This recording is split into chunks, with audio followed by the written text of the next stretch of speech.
Big ಡಿಬೇಟ್ಗೆ ಮತ್ತೊಮ್ಮೆ ಸ್ವಾಗತ. ಹಸನಬ್ ಅವರೇ, ಈಗಾಗಲೇ ನಾವು ತೋರಿಸಿದ್ವಿ ಏನೆಲ್ಲ ನಡೀತಾ ಇದೆ ಅಂತೇಳಿ. ಏನಿಷ್ಟು ಅರ್ಜೆಂಟಲ್ಲಿದ್ದಾರಲ್ಲ ಎಲ್ಲರೂ, ಯಾಕೆ ಚುನಾವಣೆ ಬೇಗ ಬರ್ಬೋದು ಅಂತ? ಬೇಗ ಬರುತ್ತೆ ಅಂತ ಹೇಗೆ ಡಿಸೈಡ್ ಮಾಡ್ತೀರಿ ನೀವು? ಸರ್ಕಾರಕ್ಕೆ ಸಮಯ ಇದೆ, ಸರ್ಕಾರ ಬಿದ್ದೋಗೋ ಯಾವ ಮುನ್ಸೂಚನೆಯೂ ಕಾಣಿಸ್ತಾ ಇಲ್ಲ, ಆ ರೀತಿ ಯಾವ ತಂತ್ರಗಾರಿಕೆನೂ ಯಾರಿಂದಲೂ ನಡೀತಾ ಇಲ್ಲ. ಈಗ ಸರ್ಕಾರ ಬಿದ್ದು ಹೋಗೋದಿರೋದಕ್ಕೆ ಕಾರಣಗಳು ಬೇಕಾದಷ್ಟಿದೆ, ಒಳಗಿನ ಕಾರಣಗಳು. ಅದನ್ನು ಬಾಯ್ಬಿಟ್ಟು ಹೇಳಲಿಕ್ಕಾಗೋದಿಲ್ಲ. ಎಷ್ಟು ಸಾಧ್ಯ ಉಂಟೋ ಅಷ್ಟು ಅಧಿಕಾರವನ್ನು ಅನುಭವಿಸಿ ಹೋಗ್ಬೇಡ ಅಂತ ಹೇಳುವಂಥದ್ದು ಎಲ್ಲರೂ ಮನಸ್ಸಲ್ಲಿರೋದು. ಈಗ KJP ಪರವಾಗಿ ಗುರುತಿಸಿಕೊಂಡವರು ಕೂಡ ಅಲ್ಲಿ ಮಂತ್ರಿಗಳಿಗೆ ಇನ್ನು ಮುಂದುವರೆತಿದ್ದಾರೆ. ಯಾಕೆ ಅಂತಂದರೆ ಅಧಿಕಾರ ಇನ್ನು ಸ್ವಲ್ಪ ಎಷ್ಟು ದಿವಸ ಸಾಧ್ಯವೋ ಅಷ್ಟು ದಿವಸ ಮಾಡಿಕೊಂಡು ಮತ್ತೆ ಚುನಾವಣೆಗೆಲ್ಲ ಪ್ರಿಪೇರ್ ಆಗಿ ಹೋಗೋಣ ಅಂತ ಹೇಳುವಂಥ ಆ ಉದ್ದೇಶದಿಂದ ಮಾತ್ರ. ನಿಮ್ಮ ಪಾದಯಾತ್ರೆ ಗಮನಿಸ್ತಾ ಇದ್ರೆ ನೀವು ಬಹಳ ಅರ್ಜೆಂಟಲ್ಲಿದ್ದೀರಿ ಅನ್ನಿಸ್ತಾ ಇದೆ. ಅರ್ಜೆಂಟ್ ಅಲ್ಲ, ನಾನು ಇದಕ್ಕೆ ಭಾಳ ಹಿಂದಿನಿಂದಲೇ ಒತ್ತಾಯ ಮಾಡ್ತಾ ಇದ್ದೆ. ನಾನು ನಮ್ಮ ಅಧ್ಯಕ್ಷರಿಗೂ ನಮ್ಮ ಪಕ್ಷದ ಮುಖಂಡರಿಗೂ ಎಲ್ಲರಿಗೂ ಹೇಳ್ತಾ ಇದ್ದೆ, ನಾವು ಈ ಪ್ರಚಾರದಲ್ಲಿ ಭಾಳ ಹಿಂದೆ ಬಿದ್ದಿದ್ದೀವಿ. JDS ಅವರಾಗಲಿ ಅಥವಾ ಬೇರೆ ಪಕ್ಷದವರಾಗಲಿ ಇನ್ನೂ ಸಾರ್ವಜನಿಕವಾಗಿ ಹೋಗಿ ಪ್ರಚಾರ ಆರಂಭ ಮಾಡಿದ್ದಾರೆ.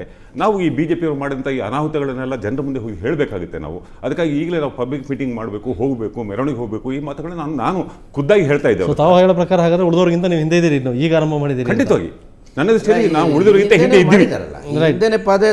ಅದು ಆಗ ಚುನಾವಣೆ ಬೇರೆ. ಅದು ಈ ಚುನಾವಣೆಗಾಗಿ ಹಿಂದೆ ನಾವು ಪಾಂಚಜನ್ಯ SM ಕೃಷ್ಣ ಅವರಿದ್ದಾಗ ಮಾಡಿದ ಹಾಗೆ ಈಗಲೂ ನಾವು ಹೋಗಬೇಕು, ಎಲ್ಲ ಕಡೆ ಹಳ್ಳಿಗಳಿಗೆ ತಿರುಗಬೇಕು ಅಂತ ಹೇಳುವಂಥ ಒತ್ತಾಯವನ್ನು ಹಾಕ್ತಲೇ ಬಂದಿದ್ದೆ. ಈಗ ನಾವು ಆರಂಭ ಮಾಡಿದ್ದೇವೆ, ಬಹಳ ಸಂತೋಷ. ಬಹಳಷ್ಟು ಏನನ್ಸುತ್ತೆ ಅಂದರೆ ಜನಕ್ಕೆ ಈಗ ನೋಡ್ತಾ ಇದ್ರೆ ಈ ನಿಮ್ಮ ಎಲ್ಲ ಈ ರಾಜಕೀಯ ಪಕ್ಷಗಳ ಈ ಬೆಳವಣಿಗೆಗಳು ಡೆಸ್ಪರೇಟ್ ಆಗಿರೋ ಎಲ್ರಿಗೂ ಅಂತ, ಎಲ್ರಿಗೂ ಅಧಿಕಾರ ಬೇಕು, ಅರ್ಜೆಂಟ್ ಅಧಿಕಾರ, ಚುನಾವಣೆ ಬೇಕು, ಅರ್ಜೆಂಟ್ ಅಧಿಕಾರ ಬೇಕು ಅನ್ನಿಸ್ತಾ ಇದೆ. ಕಾಂಗ್ರೆಸ್ ಅವ್ರ ಹಾಗೆ ಯಾವತ್ತೂ ತೋರಿಸ್ಕೊಳ್ಳಿಲ್ಲ. ಬಾಕಿಯವರೇ ಇದ್ದಿರ್ಬೋದು. ನಾವು ಇಷ್ಟೆಲ್ಲ ಆಗ್ತಾ ಇದ್ರೂ ಕೂಡ ನಾವು ನಮ್ಮ ಪಾಡಿಗೆ ನಮ್ಮ ಕೆಲಸ ಮಾಡ್ಕೊಂಡಿದ್ವಿ ಅಷ್ಟೇ ಹೊರತು ಎಲ್ಲಿಯೂ ಕೂಡ ನಮ್ಮ ಒಂದು ಅರ್ಜೆಂಟ್ ಅಧಿಕಾರ ಬೇಕು, ಅವಕಾಶ ಬೇಕು ಅಂತ ಹೇಳುವಂಥ ನಾವೆಲ್ಲಿಯೂ ಪ್ರದರ್ಶನ ಮಾಡಿಲ್ಲ, ಹೇಳ್ಕೊಳ್ಳೂ ಇಲ್ಲ. ರೈಟ್. ನಿಮ್ಮ ಪಕ್ಷದಿಂದಲೂ ಕೂಡ ಸಮಾವೇಶಗಳಾಯಿತು. ನಿಮ್ಮ ಪಕ್ಷದ ಆ ರೀತಿ ಉದ್ದೇಶ ಯಾವುದಿಲ್ಲ ಹಾಗಾದರೆ? ಇಲ್ಲ, ನಮ್ಮದು ನಿರಂತರವಾಗಿ ನಡೀತಾ ಇದೆ ಪಕ್ಷ ಸಂಘಟನೆ. ಈಗ ಸ್ನೇಹಿತರು ಹೇಳಿದ್ರಾಗೆ ಈಗ ಏನೋ ಒಂಥರ ಚುರುಕಾಗಿದ್ದಾರೆ ಅನ್ನೋ ಥರ ಬಿಂಬಿಸಕೊಟ್ಟಿದ್ದಾರೆ. ಅಂದರೆ ಅದರ ಅರ್ಥ ಏನಂದರೆ ಇದುವರೆಗೂ ಒಂದು ಜವಾಬ್ದಾರಿಯುತ ಪ್ರತಿಪಕ್ಷವಾಗಿ ಅವರು they utterly fail to deliver goods ಅಂತ ಅರ್ಥ ಆಗೋಯ್ತದು ಕಾಂಗ್ರೆಸ್. ಅದು ಅರ್ಥ ಹಂಗೇನೆ. ಯಾಕೆಂದರೆ ಚುನಾವಣೆ ದೃಷ್ಟಿ ಇಟ್ಕೊಂಡೇ ಪಕ್ಷ ಸಂಘಟನೆ ಮಾಡಬೇಕಾದ ಅವಶ್ಯಕತೆ ಇಲ್ಲ. ಈಗ ಒಂದು ವಿರೋಧ ಪಕ್ಷ, ಅದರಲ್ಲೂ ಕೂಡ ಅಧಿಕೃತ ವಿರೋಧ ಪಕ್ಷ ಏನೇನು ಈ ಸರ್ಕಾರದ ವಿರುದ್ಧ ಕಾರ್ಯಕ್ರಮಗಳು ಹಮ್ಮಿಕೊಳ್ಳುತ್ತೆ ಅದೆಲ್ಲವೂ ಕೂಡ ಪಕ್ಷ ಸಂಘಟನೆ ಕಾರ್ಯಕ್ರಮವಾಗಿಯೂ ಕೂಡ ನಾವು ರೂಪಿಸ್ಕೋಬೋದು. ಅದು ಮಾಡಲಿಲ್ಲ ಅಂತ ಹೇಳ್ಬಿಟ್ಟು ಹಸನಬ್ಬನವರು ಭಾಳ ಫ್ರಾಂಕ್ ಆಗಿ ಒಪ್ಕೊಂಡಿದ್ದಾರೆ. ಇದು ವಿಚಾರ ಬೇರೆ ಆಯಿತು. ನಮ್ಮ ಪಕ್ಷದಲ್ಲಿ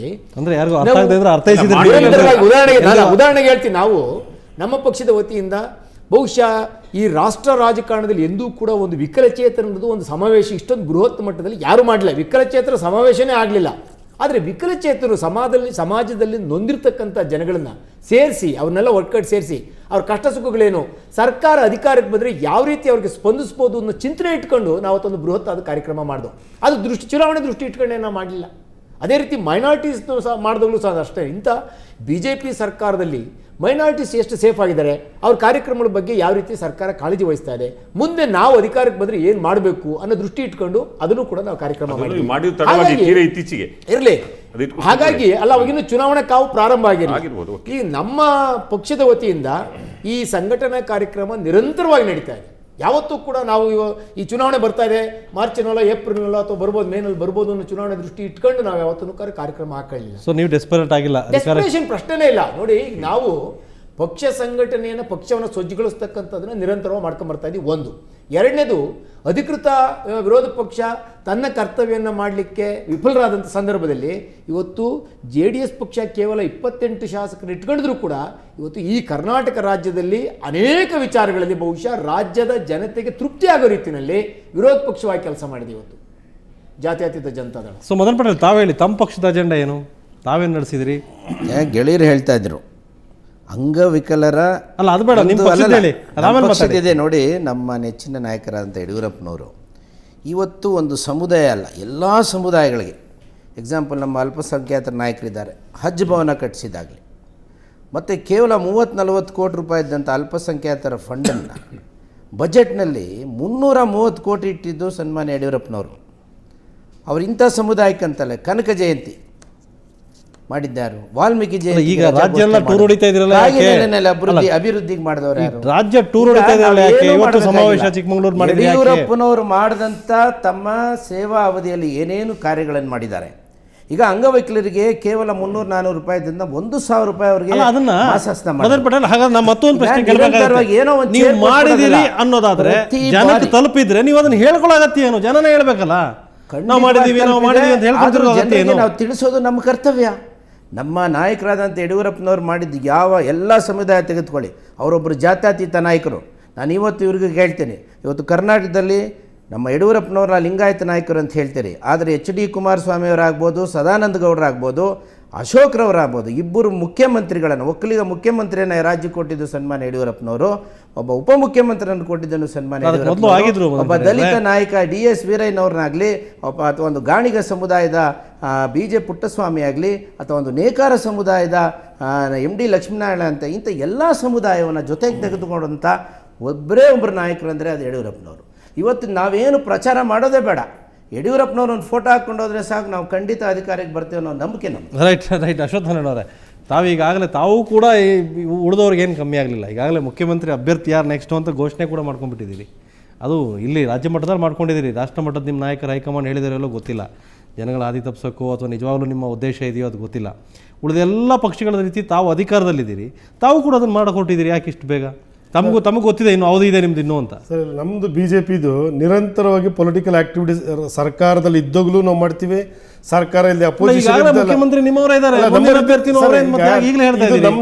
ನಮ್ಮ ಪಾರ್ಟಿಯ ಪೊಲಿಟಿಕಲ್ ಆಕ್ಟಿವಿಟೀಸು ಎವ್ರಿ ಮಂತ್ ಒಂದಲ್ಲ ಒಂದು ಬೂತ್ ಮಟ್ಟದ ಸಮಾವೇಶ ಕಾರ್ಯಕ್ರಮ, ಬೇರೆ ಬೇರೆ ಮೋರ್ಚಾ ಕಾರ್ಯಕ್ರಮಗಳು ಇರ್ತದೆ. ಕೇಂದ್ರದಿಂದ ಬಂದಂಥ ಕೆಲವು ಯೋಜನೆಗಳನ್ನು ನಾವು ಇಲ್ಲಿ ಏನು ಮಾಡಬೇಕು ಅನ್ನೋಂಥದ್ದಿರ್ತದೆ, ಪಾರ್ಟಿ ಹೈಕಮಾಂಡ್ ಕೊಟ್ಟಂಥ ಕೆಲವು ಕಾರ್ಯಕ್ರಮಗಳನ್ನು ಮಾಡ್ತೀವಿ. ಇದು ನಿರಂತರವಾಗಿ ಯಡಿಯೂರಪ್ಪನವ್ರು ಇದ್ದಾಗಲೂ ಮಾಡ್ತಿದ್ವಿ, ಯಡಿಯೂರಪ್ಪನವ್ರು ಹೋದ್ಮೇಲೂ ಮಾಡ್ತಿದ್ವಿ. ಇದು ನಿರಂತರವಾಗಿ ನಮ್ಮ BJPಯ ಪೊಲಿಟಿಕಲ್ ರೊಟೀನ್ ಆಕ್ಟಿವಿಟೀಸ್. ಇಲ್ಲಿ ಒಂದೇನಾಯಿತು ಅಂತ ಹೇಳಿದ್ರೆ, ಇವ್ರು 3 ಜನದ ಕತೆಗೆ ಒಬ್ಬೊಬ್ರದ್ದು ಒಂದು ಸಿಂಗಲ್ ಅಜೆಂಡಾ. ಕಾಂಗ್ರೆಸ್ದು ಇತ್ತೀಚೆಗೆ ಅವರು ಪ್ರಾರಂಭ ಮಾಡಿದ್ದಾರೆ, ಏನೋ ಚುನಾವಣೆ ಹತ್ರ ಬಂದು. ದೇವೇಗೌಡರದು JDSದು ಸಿಂಗಲ್ ಪಾಯಿಂಟ್ ಪ್ರೋಗ್ರಾಮ್, ನನ್ನ ಮಗ ಕುಮಾರಸ್ವಾಮಿ ವಾಮ ಮಾರ್ಗದಲ್ಲಿ ಮುಖ್ಯಮಂತ್ರಿ ಆಗ್ಬಿಟ್ಟ, ಏನಾರ ಮಾಡಿ ಈ ಸಲ ಅವ್ರನ್ನ ನೇರವಾಗಿ ಜನತೆಯಿಂದ ಆರಿಸಿ ಮುಖ್ಯಮಂತ್ರಿ ಮಾಡಬೇಕು ಅಂತ ದಳದ ಅಜೆಂಡಾ. ಇವರೆಲ್ಲವೂ ನಮ್ಮ ಯಡಿಯೂರಪ್ಪನವ್ರು ಮಾಡಿದ್ದು, ಎಲ್ಲವೂ ಯಡಿಯೂರಪ್ಪನವ್ರು ಮಾಡಿದ್ರು. ಇವರೇನು ಚುನಾವಣೆ ಕ್ಯಾಂಪೇನೇ ಮಾಡೋದು ಬೇಡ, ಏನು ಬೇಡ, ಇವತ್ತು ಎಲ್ಲವೂ ಯಡಿಯೂರಪ್ಪನೇ ಮಾಡಿ. ಇದು ಯಡಿಯೂರಪ್ಪನವರೆಲ್ಲ ಮಾಡಿದ್ದು, BJP ಮಾಡಿದ್ದು, BJP ಸರ್ಕಾರ ಮಾಡಿದ್ದು. ಇವತ್ತು ಒಂದು ನಿಮಿಷ ನಾನು ಹೇಳ್ತೀನಿ,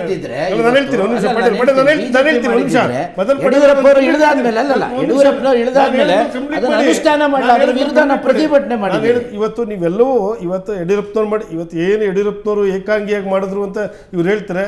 ಕಡೆಗೆ ಯಡಿಯೂರಪ್ಪನವರು ಏಕಾಂಗಿ ಆಗೋದು, ಯಾರೂ ಅವ್ರ ಜೊತೆ ಬರಲಿಲ್ಲ.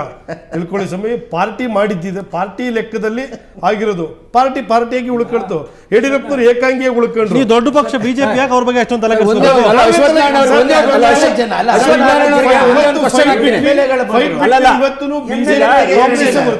BJP ಅಂಡ್ ಕಾಂಗ್ರೆಸ್, JDS ಆಗಲಿ KJP ನಮ್ಗೆ ಸರಿ ಸಮಾನ ಅಲ್ಲ. ಫೈಟ್ ಬಿಟ್ವೀನ್ ಇನ್ನೊಂದು ಪಾರ್ಟಿ ಇದೆ BSR.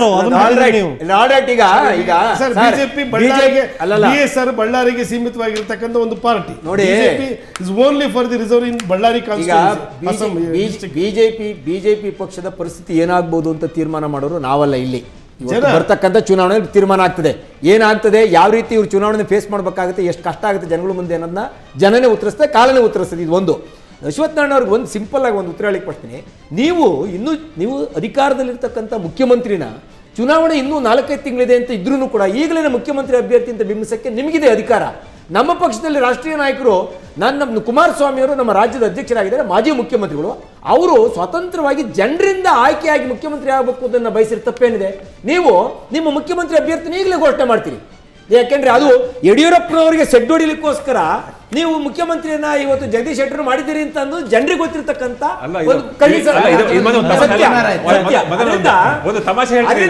ಒಂದು ನಿಮಿಷ, ನಿಮ್ಮದು ನೀವು ಮಾಡ್ತಕ್ಕಂಥ ಸರಿ, ನಾವೇನಾದ್ರೂ ಮಾಡ್ತಕ್ಕಂಥ ಹೇಳಲಿಕ್ಕೆ. ಹೇಳ್ಬಿಡ್ತೀನಿ ಗುರುಗಳು, ಆಮೇಲೆ ಮಾತಾಡಿ. ಒಂದೇ ಒಂದು ರಾಷ್ಟ್ರೀಯ JDS ಅಧ್ಯಕ್ಷರು ತನ್ನ ಮಗನಿಗೋಸ್ಕರ ಮುಖ್ಯಮಂತ್ರಿ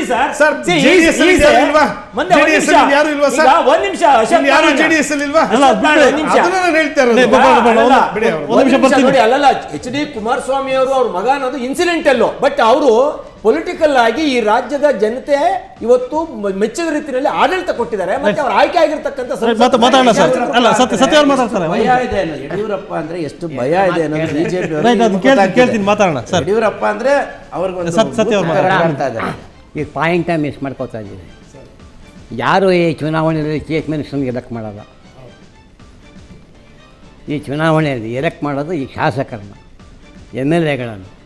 ಆ MLAಗಳು ಯಾರು ಜಾಸ್ತಿ ಬಹುಮತ ಅಸೆಂಬ್ಲಿಲಿ ತೊಗೋತಾರೆ, ಒಂದೇ ಪಾರ್ಟಿಯವ್ರು ಬರ್ತಾರೋ, ಒಪ್ಪಂದ ಮಾಡ್ಕೊಂಡು 2 ಪಾರ್ಟಿ ಆಗುತ್ತೋ, 3 ಪಾರ್ಟಿ ಆಗುತ್ತೋ.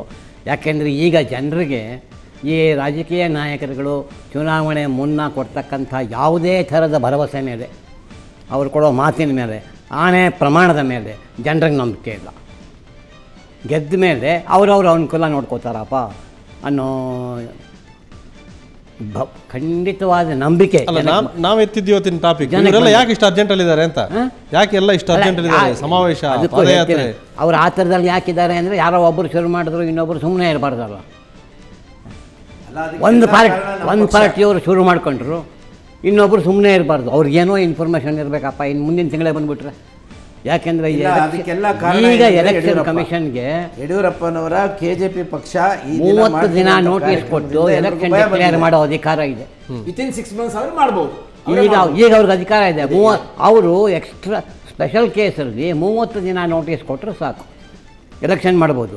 ಸೊ ಎಲೆಕ್ಷನ್ ಕಮಿಷನ್ ಏನು ಮಾಡುತ್ತೋ ಆ ಹೆದರಿಕೆಗೋಸ್ಕರ ಯಾರೋ ಶುರು ಮಾಡಿಕೊಂಡ್ರು. ಇನ್ನು ಅವ್ರು ಶುರು ಮಾಡ್ಕೊಂಡ್ಮೇಲೆ ನಾವು ಸುಮ್ಮನೆ ಇದ್ದರೆ ಆ ಊರಲ್ಲಿ ಊರು ಮನೆಯಲ್ಲಿ ಜನ ಇರ್ತಾರೆ, ಹುಡುಗರು ಇರ್ತಾರೆ, ಪ್ರಚಾರಕರು ಇರ್ತಾರೆ. ಇವ್ರು ಯಾರಿಗೂ ಪಾರ್ಟಿಗೆ ಸದಸ್ಯರು ಬರೋದಿಲ್ಲ. ಎಲೆಕ್ಷನ್ಗೆ ಒಂದು ಯಂತ್ರ ಬೇಕು, ಆ ಯಂತ್ರನ ಆ ಟೈಮಲ್ಲೇ ಕ್ರಿಯೇಟ್ ಮಾಡ್ಕೊಳ್ಳೋದು.